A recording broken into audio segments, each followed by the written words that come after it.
everyone, it's Lisa and welcome to Make It Monday. Today I'm going to teach you a technique that's called sponge resist.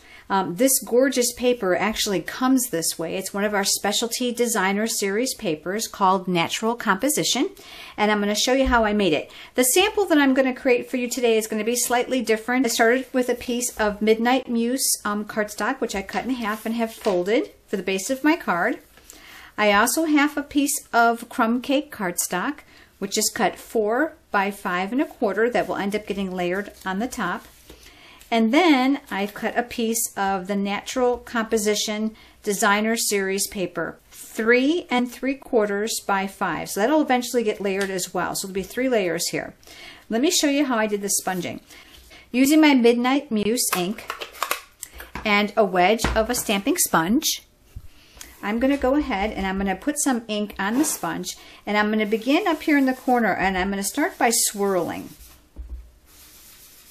And you're going to notice that the ink is going to resist the areas that have been embossed on this designer paper. Now you can make it as light or as dark as you want. I happen to enjoy when there's some areas darker than others, just to give it some variegated look. And you're going to go all the way around this until it's completely covered. Now that that's finished, I'd like to come in either with a tissue or a paper towel, and I just go over the top to remove any excess ink that might still be left on top of the embossed areas. All right, so there we go, nice and simple. Taking a piece of scrap from the same designer series paper. This one just has simple lines on it, and I'm going to use the butterfly image from Papillon Potpourri. And in the same ink, Midnight Muse, I am going to stamp a butterfly on the designer paper. And I'm going to use the elegant butterfly punch that coordinates with this image in the stamp set. Just beautiful. And I'll punch that out. I've already gone ahead and stamped my words on an additional piece of scrap from that same Natural Composition Designer Series paper. These words are from a stamp set called Trust God. And I'm going to use the same sponge, and I'm going to come around the edges and just give this a little bit of color. I want to explain to you how I have gone ahead and cut that out. This is how I store most of my framelits. And I've numbered them 1 through 6, and I find that this makes it easy so that if I want to go back and recreate the card, I can make a note to myself on which framelit I've used.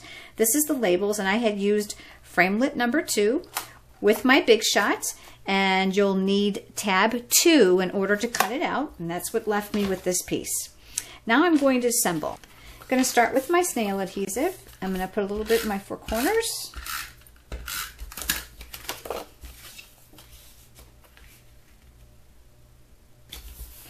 And then the piece of Natural Composition paper that we have sponged.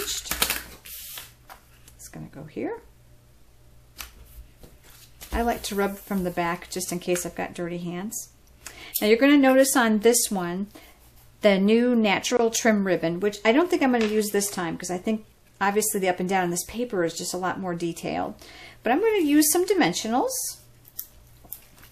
and I'm going to lift this up a little bit. I think I'm going to put my words up here.